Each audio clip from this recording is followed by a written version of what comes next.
This would be a panel which constitutes of the co-founder of Bounce, which is Mr. Vivekananda Hallekere. We also have Mr. Wilson T from Indonesia, who is an OEM expert from PD Selis eBikes Indonesia. Along with them is Mr. Anil Chhikara, the founder and CEO of Bluebolt Electric. The panel would be presided and moderated by the partner at Redseer, Mr.Aditya. So I think since all of them are here, I would just welcome everyone, and over to you, Aditya.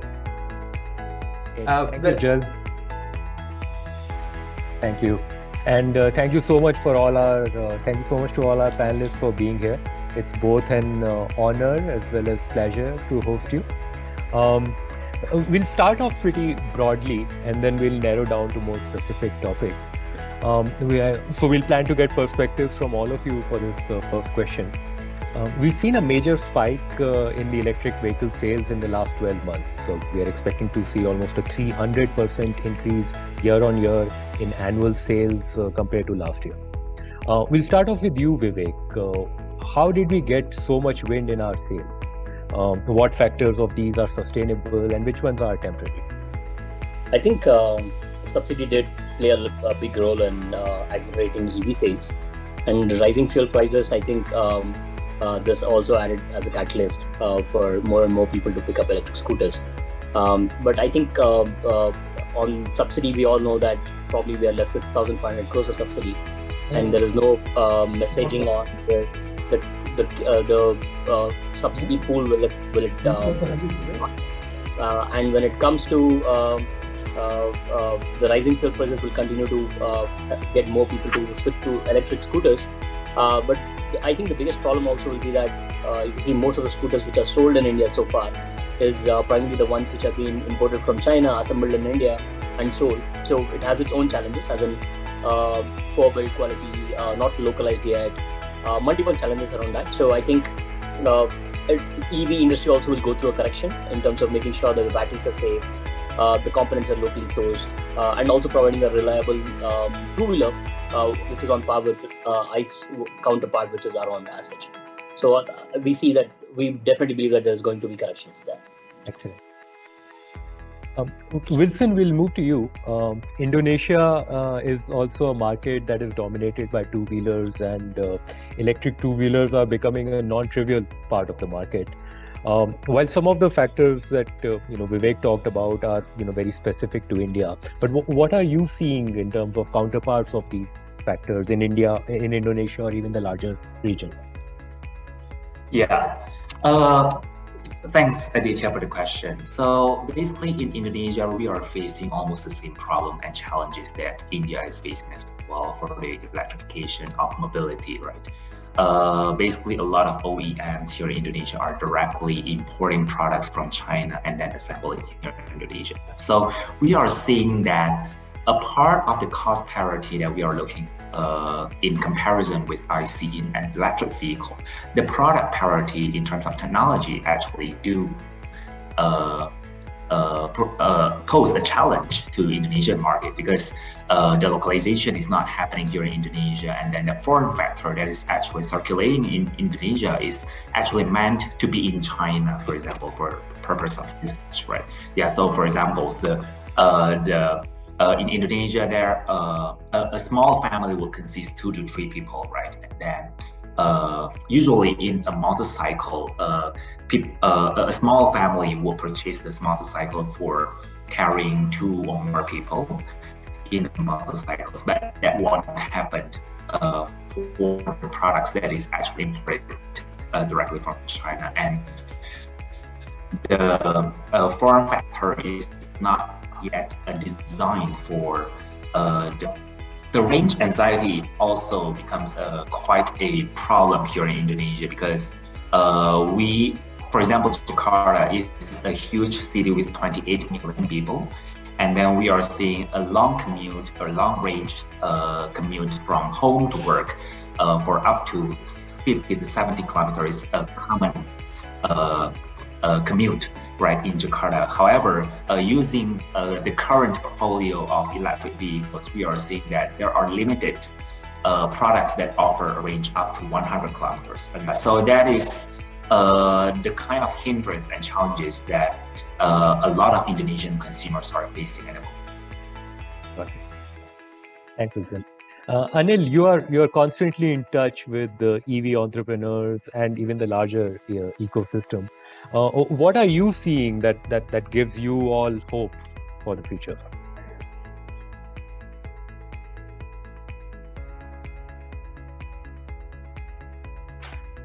Yeah, I think I'm audible now. Yeah. See, in my view, we are all looking at it from a totally wrong perspective. Let us go back about a century when Ford came in. When Mr. Ford came and said, I can make this awesome vehicle, the biggest companies that were there were horse-drawn carriage companies. Did we expect the horse-drawn carriage companies to start making automotives and transform themselves into automotive companies? No, that's not how the nature works. All these horse-drawn carriage companies disappeared, and a lot of people do not know that when Ford was launched, there were almost 2,000 automotive companies in the US. And then slowly it changed. Now come back to this EV thing. The DNA of automotive is mechanical and fossil fuel driven, the whole engineering and everything is different. Whereas EV is, I would consider more like Elon Musk says, it's a robot on wheels, So the basic thinking and everything. And now we are expecting the automotive companies to first destroy themselves.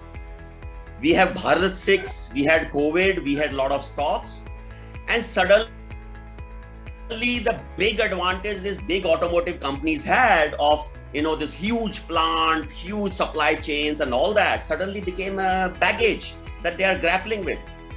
Today, I would say the way I see this industry working is that it is stupid for any EV company to also set up huge manufacturing plants. Then you are playing by the same rules. There are Foxcons in this world who will create, manufacture whatever you are designing. So in my view, creating awesome vehicle and manufacturing is two totally different things. And yes, but if you keep looking at from automotive, I'll say, oh, Bajaj has manufacturing facility of so much. Ola has set up this huge plant. You, Mr. Revamp Auto, who just won on Shark Tank, how will you compete with them? But trust me, I am talking to companies who are saying, hey, if there is an OEM where the product is great, we will invest in the manufacturing and we will manufacture it as per their specifications. That is how electronics is manufactured. It is stupid to be looking at from the automotive. So I believe the R&D is one thing, manufacturing, that's split, number one. Number two, people are not realizing that EV and batteries have been again split. A battery is now an accessory to an EV. Automotive guys hate this Intel Inside thing. Today it's Intel Inside. The consumer wants to know कि boss ये battery का cell है, ये किसका है? When smartphones came in, how did the brands establish themselves? By saying, hello, the chip is Snapdragon, the memory is this, the screen is from here, this is from here, and that is how we start, oh, OnePlus is a good brand. But automotive companies do not like putting other brands. So coming back to today's market, I think it's a narrow place moment of EVs going on. Aapne bola 150 companies, but I was talking to somebody and he said there are more than 450 EV companies. Now, who will succeed from that? You also know 90% of them are fly-by-night operators who are bringing stuff from the China, changing the label and selling. And you will be shocked that how many known automotive legacy brands are doing this.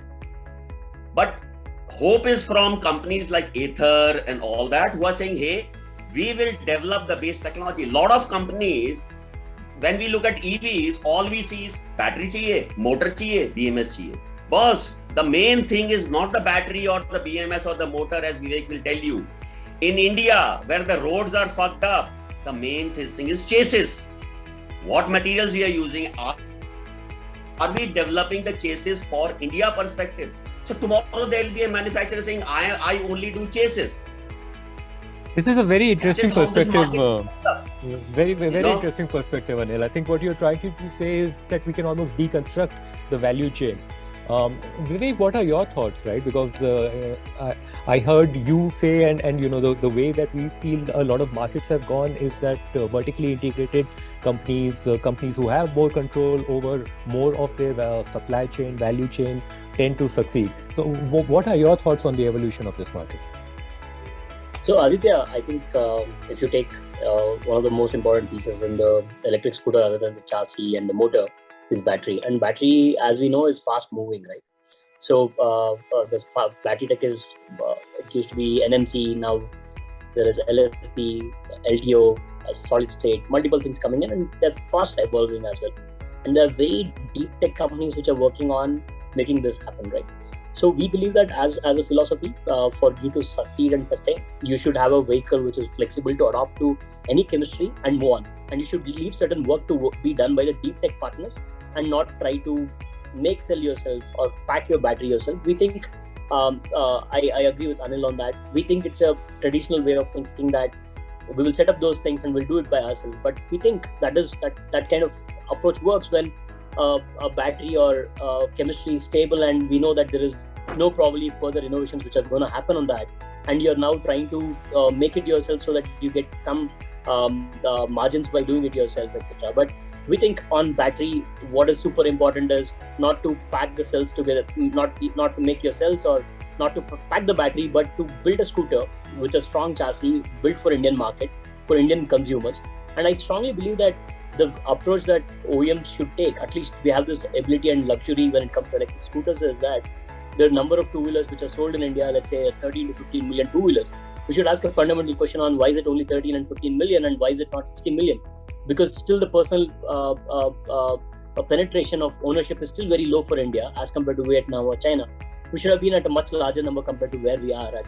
And we're seeing two-wheeler sales also declining on ICE vehicles, right? Because of the rising vehicle prices as well. A Honda Activa, which used to cost 40,000 10 years back, cost 1,20,000 today. So EV gives you opportunity to take it back to 40,000 without significant product innovation, but business model innovation, like battery as a service, where you sell the scooter. For battery, you pay on energy on the go or anything of that sort, right? So our idea and our thinking is that EV gives you this fantastic opportunity to sell vehicles in interesting ways. You know, 85% of the vehicles sold are financed. So how can you now make more scooters available based on the scooter and the technology which EV enables you? As in, you can shut down the scooter remotely because battery is communicable, VCU is connected. So you can do a bunch of things. The way lending can happen on electric two-wheelers can be very different. So we think it's beyond just manufacturing and supply chain. And supply chain, if you talk to anyone in the industry, right, you can take the biggest of the OEMs. They're also struggling on supply chain when it comes to cells or electronics or any of these. So these are not the supply chain that they were used to handling, right? The supply chain they are used to handling is very different. While the volumes were great, let's say 50, 60,000 crores of volumes, but it was totally for something else. This is also new for them. There is also software layer, etc. So on who is going to win, time will tell. But we think the approach that you have to take has to be very different from what you took as a traditional OEM is what we believe. And I'm sure that everyone understands this over a period of time. So it's going to be very interesting to see who's going to win. Is it the person who invests everything on cell manufacturing or battery manufacturing and puts up large facilities? Or is it someone who's going to be very agile and bring out the right product for the consumer and figures out how to get it manufactured, right? I strongly believe for at least electric scooters, the Foxcons of the world can play a very important role as compared to trying to do everything by yourself. This is very interesting. Yeah, I think the customers will win. Forget the OEMs, the customers will win. I am telling you, they are in for such an awesome ride. Wilson, as an OEM, what are your thoughts on this? Both Vivek and Anil are talking about a more deconstructed value chain. Where is the element of control? And we're talking about a traditional mindset. The good thing is, at least in India, the leaders in the space, and as I believe for Indonesia as well, are non-traditional players. The top EV manufacturers, sellers in these countries are not traditional automotive players. What are your thoughts on the on the need for control over the value chain? Yeah, in Indonesia context, actually, in the legacy players of automotive industry, we know that it is being dominated by Japanese conglomerates, right? Yamaha and Honda are basically controlling about 95% of the market share of two-wheelers here in Indonesia, right? So they are pretty dominant, but that actually poses a very big question on what they are actually planning behind, right?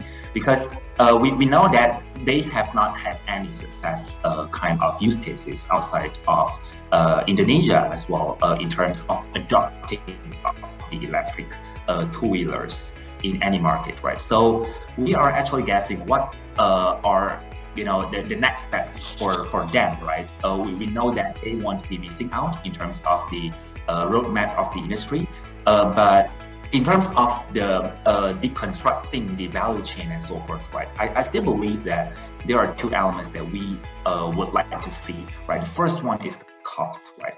Of course, by localization, the value chain and the supply chain in Indonesia, for example, or in any countries in Southeast Asia, we know that will bring down the cost, right? And then, of course, that there are trade agreements between some countries, that preferential agreements between some countries that would benefit the cost as well, right? So I would agree that we do not see that everything along the supply chain, we need to build it ourselves, right? We are going to find some outsourcing company that will help us to do across the value chain, right? But I think that the cases here is that controlling the value chain would be very essential for us to bring down the cost. That's the first thing. And then the second thing will be from the government's perspective. We are seeing that there are nationalization and this kind of localization is being the key issue on pushing this technology forward, right? For example, in Indonesia, because we do have huge nickel resources. So the government of Indonesia is actually pushing Indonesia towards the EV power hub, right? In terms of supply chain for the EV market, right? So because we do have a huge research of this technology, we want to control the technology inside of Indonesia, not only on the market side of using the electric vehicle, right? So the government is actually putting a lot of efforts to bring a lot of investors, for example, CATLs, LG Cams, and a lot of players in the battery sector to invest in Indonesia because we do have the reserves, the natural resources to build this, right? So in other words, right, supply chain it is very dependent on how the government intervene in this, right? We are seeing it from the user perspective only. We want to see that is necessary to build it in Indonesia, right? But I think that the government intervention is very important here. Okay, actually, changing gears, a phrase which I hope will become obsolete very soon, but changing gears to government. Wilson, we talked about this briefly, right? We talked about governments typically playing one of three or a combination of these three roles. They provide mandates. So, for example, we saw in China that they say that a certain percentage of, let's say, a public fleet, right? Let's say a public transport needs to be electrified. That's kind of mandates they drive. The second role that they play is of incentives. So what we see in India with FAME subsidies, and these could either be on the demand side or on the supply side. And then the third role is of this regulator that standardizes, for example, safety norms or interoperability norms, right? What are the policies that you have seen that work well? And what are some suggestions that you would have for the Indian ecosystem for policies to exist? Yeah, I think in terms of comparing to Indonesia, actually India is more advanced, right, in terms of the intervention of the government from the three perspectives that you have mentioned in terms of the mandate, the regulations, and also the subsidy, right? For example, the FAME tool would subsidize 45% of the total cost, right? I think that is excellent on incentivizing the the users, the end consumers to purchase an electric vehicle. In Indonesia itself, we don't have that policy yet, but we do have some incentives on the tax road, right? In which road tax, in which I don't think that will bring a lot of substantial progress to this industry, right? Yeah. So in terms of regulations, right, Indonesia government is actually intervening in terms of setting up regulations, especially for the battery as a service.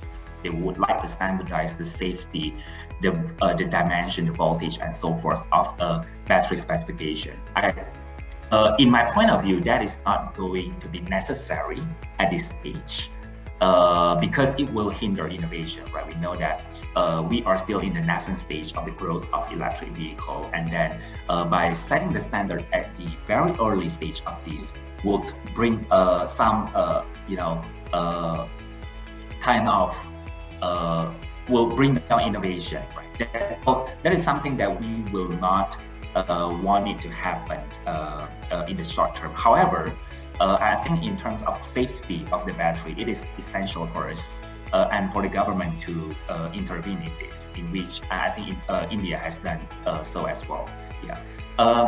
So on the last point regarding the mandates, right? This is something very interesting as well. For example, in Indonesia, the government has been placing a very top-down orders on pushing the civil servants to use electric vehicles as the operations vehicle, right? So this is something that could push the volume, right, at the initial stage, so that the government will be setting a role model for how this electric vehicle is going to be penetrating the market, right? So that is something I think that is more effective at this early stage of the e-mobility growth here in Indonesia. I remember you also talking about EV users getting preferential rate in their electricity bill, even for non-EV electricity charges. Yeah, that is right. Yeah, that is a kind of fiscal incentive that the government is pushing forward as well. And however, I think that it has not been very significant in terms of pushing for the government, for the end users to purchase an electric vehicle. Yeah. Word on the street is that if you own an electric vehicle in India, the traffic cops don't stop you. So we have those kind of incentives, but we don't know if those exist really. And Anil, you work a lot with the government.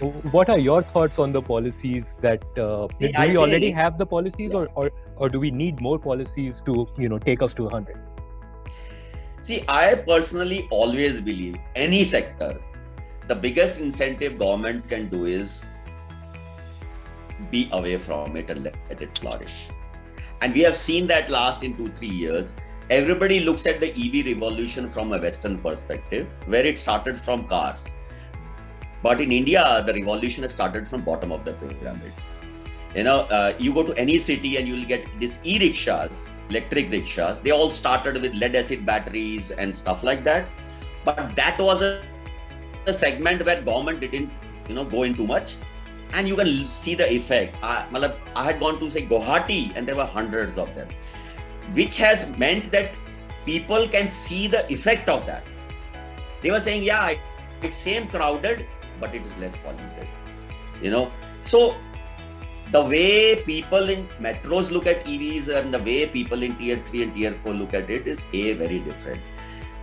Coming back to this, we all know that in electronics industry, the margins are not made from the product sales, but consolidation in the back end.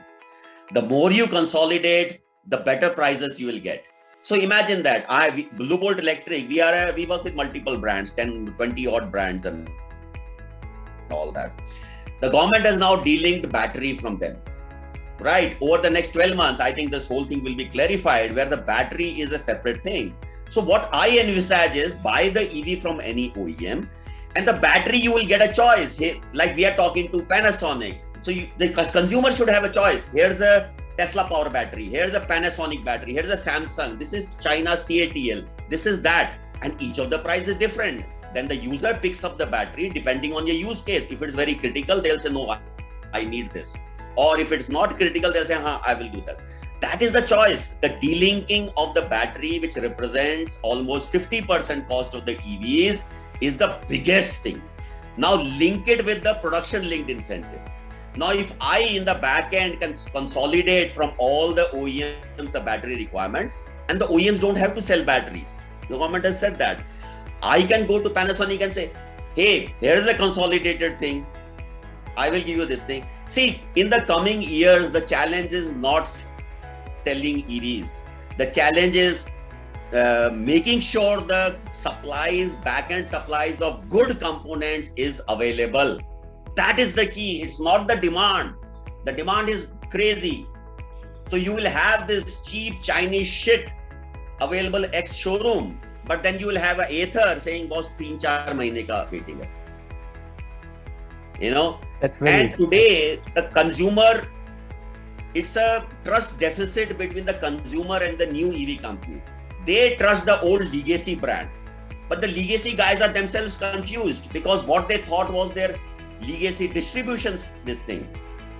You know, I will not name the OEM, one of the legacy OEMs. He said that we have, in my grandfather time, we had appointed dealers for two-wheelers. And these guys are selling 200 to 300 petrol two-wheelers every month. If I send them 4 or 5, they can't sell it. But as per agreement, I can't appoint anybody else because we had signed up geographical exclusivity when we didn't know that geography will be dead. So they have their own problems. And so imagine two guys like one with a fresh car. I don't want to lose the train of thought, right? We'll come back to the sales and distribution, but I really want to get Vivek's perspective here. We heard Wilson talk about how standardizing batteries, Wilson, Indonesia's largest OEM, Selis Motors, saying that standardizing battery at this point will stifle innovation. We are hearing Anil take the exactly opposite stance. Vivek, where do you stand? I think, see, if you dive deep into standardization of battery, right, there are 2 or 3 parts to it. One is the connector which goes and sits on the scooter. The second one is the dimension of the battery, and probably on the protocols, which is much easier to figure out, right? So, but if you talk about dimension, let's say when you talk about standardizing a battery, you're talking about standardizing a dimension. The second you standardize a dimension too early in the overall evolution, the challenge is that, let's say today, if we go by what Honda or anyone has batteries, they have smaller batteries. 2 batteries put together is what works for FAME subsidy, etc. All of that. These are smaller batteries. So second, let's say if you take the Guguru or Honda dimension of batteries, right, they pack less than 2 kilowatt hour energy, mostly 1.6 or so. So now what happens with every battery is that every battery needs a BMS and a telematics. And if you want the battery swapping as a solution to work, the sweating of these batteries are important. For sweating of these batteries to happen, the batteries should be interoperable between 2-wheelers, 3-wheelers, e-rickshaws. E-rickshaw or auto rickshaw needs 3 to 4 batteries. So in this, it will double up the number of batteries. So if you put everyone on one bucket, the cost for an e-rickshaw guy or a auto rickshaw guy, end of the day, what matters for him is cost per swap. You're artificially increasing the cost of the swap because for every smaller pack, you're putting a BMS layer and telematics layer, etc. All of that. So having flexibility, at least when we're talking about standardization, it should not be one dimension. It should be at least 1 or 2 dimensions which make sense for across segments. And today, even if you see European standards on mobile, the C-type becoming the connector being the mandated one, it's happening after a decade or so of mobile phones being there, chargers being there, etc. So I think if you mandate something too early in the evolution, you're stopping innovation from happening. So if you, a simple thing, right? Let's say you standardize a battery dimension, right? Based on NMC cells. Today, most of the cells used are NMC chemistry. LFP needs more space because the energy density is bad. So you're curtailing from LFP to take off or LTO to take off, etc. So you should not. It should be well thought out one. And today, I think it's too early for a government to step in and standardize on dimensions, etc. All of that. I think government should let certain models work and figure out what actually is the right method to standardize. on flexibility, it should be given to OEM saying that you figure out whether you want to sell with battery, without battery, any battery to be able to integrate it, etc. But it should not be mandated saying that this should be the only dimension of battery which should work. I think it will curtail it too early in the journey for that kind of standardization startup. That's very, very interesting to hear, and kind of ties in with the point on control, at least at this stage of evolution, right, where everybody is still designing their vehicles to be more mature, to be better for the consumer. At this point, it is harder to be working within a narrower box than you would like. Yeah, innovations will not happen. That's the biggest challenge. So any policy should make sure that the innovation continue to happen in that particular industry. And innovation, people should not stop thinking and innovating on this because it's already mandated this dimension, etc. That we would not work on anything else. Wilson, so we'll change gears again, and Anil gave us a very good cue. Let's talk about sales and distribution. In India, we are seeing all sorts of models. We are seeing D2C primarily online, where you get a test drive, which is of course offline, but the rest of the experience is online. Whereas you also see a very traditional dealership-based approach, which are single brand, and then you have somebody like Anil's Bluebolt, right, which is a multi-brand outlet, at least online, right? What are we seeing in Indonesia, and how is this evolving? Where do you think it will go, and why is it the way it is? In terms of distribution, it is a very interesting, business models that are happening here in Indonesia as well, right? As Anil mentioned just now, people, the legacy automotive players used to, open dealers and so forth. But I think there are a lot of rationale behind it, right? One of them is actually aftermarket and after sales service, right? Because Indonesian, automotive industry, it is still pretty traditional in terms of we want to have a dealer close to our home. So in case of there is anything happen to our vehicles, to our EV, we will have a place to go there and to do maintenance of our products, right? Although we could argue that in the electric vehicle after sales will, because there are less components that are being used in electric vehicle, right? But still, there is something, right? And in terms of the workshops that are available here in Indonesia that usually cater to the ICE vehicles, they are not ready to be able to service this electric vehicle, right? Because it is a different technology, it is a different thing for them. They will be able to pump for example, the tire, but they won't be able to do something with the electrical of the products, right? Yeah, so in Indonesia context, right, we still believe that moms and pop stores are essential in terms of building the distribution network here in Indonesia, right? But in which kind of models, for example, multi-brand models or single brands and so forth, right? What Selis is doing, right? Our brand is doing here in Indonesia is to build a D2C channels in which we self-manage the channels, the distribution channels that we do have. Now we do have about 50 in Indonesia, but we are growing very fast into 200 in the next 2 years, right? So that is essential for us, right? Because we do want to have control of the market, of the distribution channels, right? We do have the control of the quality of service, the quality of the products that we do deliver to the market, right? So that is something that we think would be a key differentiator among the competitors. So that's a theme I'm generally seeing, right? OEMs wanting more control over the value chain, and even if it is outsourced, control is key. Yeah. Anil, of course, as the expert on sales and distribution, what are your thoughts on how this will evolve? See, OEMs, obviously, and I heard Vivek also, they hate this whole battery standardization thing. Because imagine, you said 150, I've heard 450, whatever. Right. 90% of them are just importing shit from China and doing that. A lot of them don't even get registered. They don't understand DMS. They don't have DMS. They don't have this thing. Now suddenly you are expecting them to change the entire engineering dimensions to fit a standard battery? No way. But looking at, coming to the sales and distribution side, the manufacturing of EVs has democratized.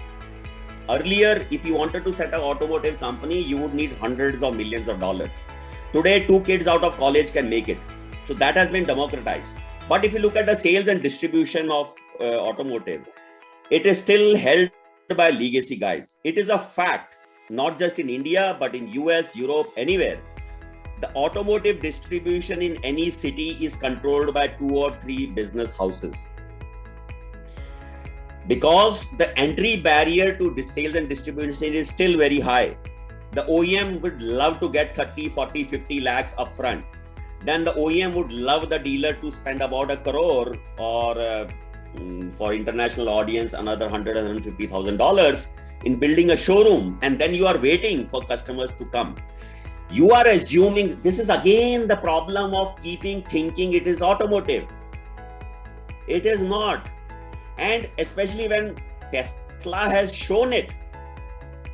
Why are these OEMs sticking to this traditional dealer network? Because they think that is the only thing that they can differentiate with this new EV OEMs.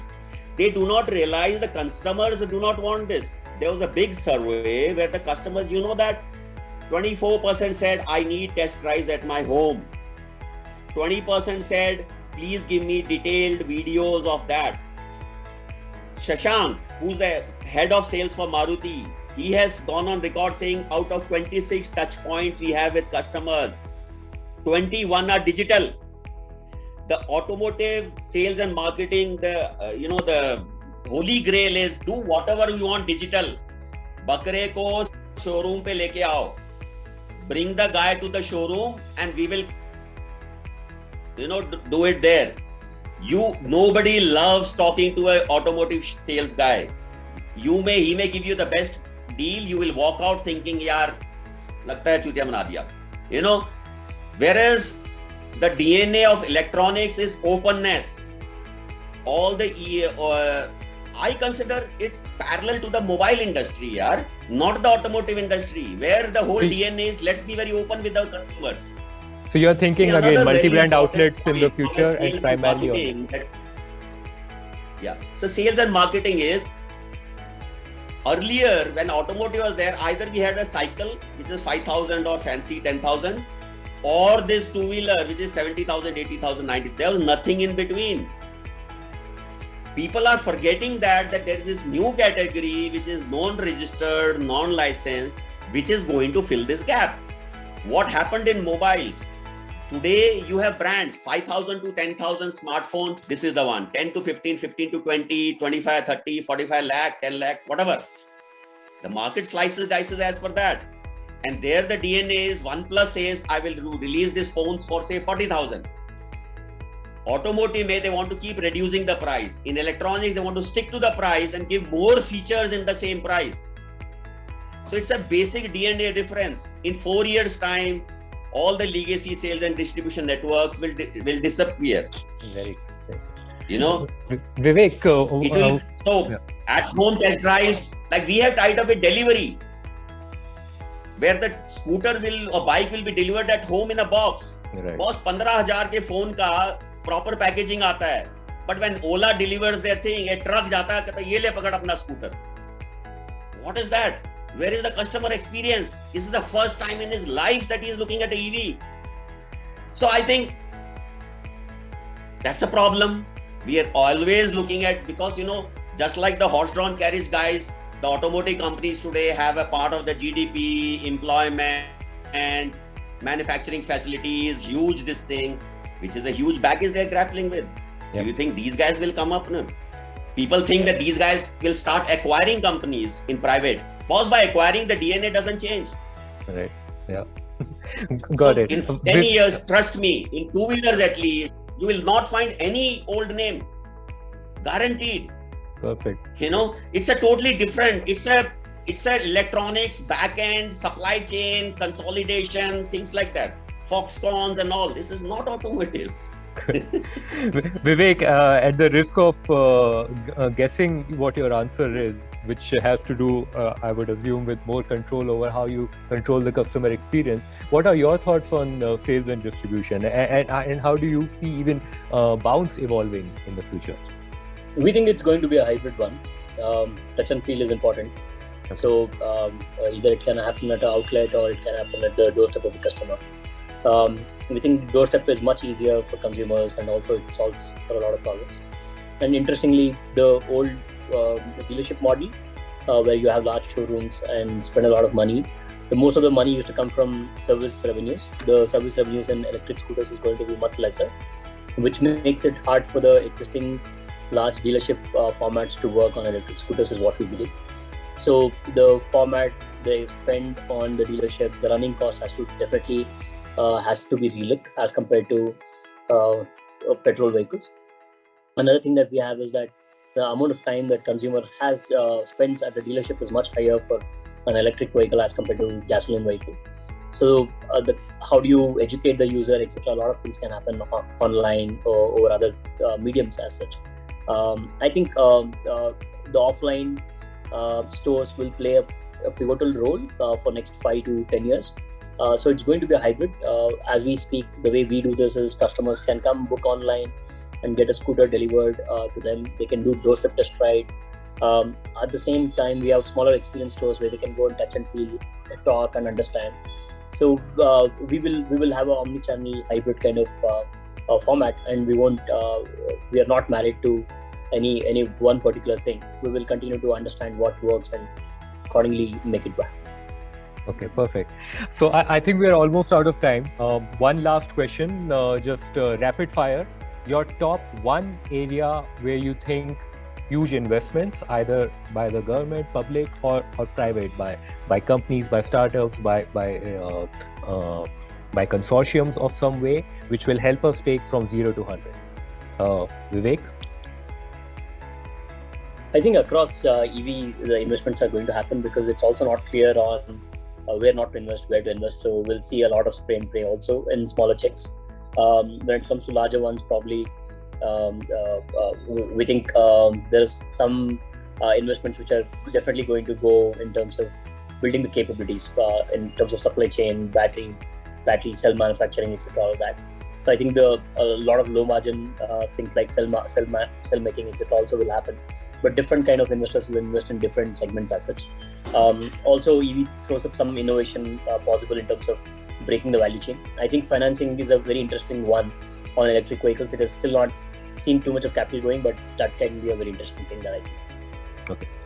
Anil, your top one area where you would see a lot of investment? Batteries. It represents almost 50% of value of the EV. And the reason Vivek is right, there's a big challenge in financing of EVs because they don't know if 50% of your cost of the vehicle is swappable and somebody can just take it and walk away. So that's a big problem for insurance companies. But by delinking battery from the EV, you finance the vehicle, and this is as a service, and now they're standardized. So I think there's the consolidation where price will keep falling. Perfect. And boss, we can do 10-minute grocery delivery, but we can't send a battery to a person in 10 minutes. People keep talking about all this, recharging nahi hai, ye nahi hai, wo nahi hai. 10 minute में grocery आएगी, 10 minute में battery आएगी घर पे या office में यार. That's an excellent point, and it connects us to our session, the one before this as well. Wilson, your e-commerce, the same things, same network, same infrastructure will be used for this also. People are not getting it. We don't need to build separate ones. Wilson, your top choice for the one area which would require most investment to take us from 0 to 100? Yeah, I think infrastructure is one of the most important thing, right? Yeah, a lot of consumers are afraid of trying out this new technology because the infrastructure is not yet in place. I think although that there are some users that might not be using the infrastructure itself because they are traveling shorter range, I think the kind of battery swap stations or fast charging infrastructure could give them a peace of mind so that they could try out this new technology, which it will be, a huge benefit, bring huge benefit for themselves. Excellent. I would like to thank all of our panelists for an extremely colorful and a very interesting session. I speak on behalf of the Redseer family and hopefully on behalf of our audience as well that we really enjoyed hearing your perspectives and would look forward to see the growth of this extremely exciting segment.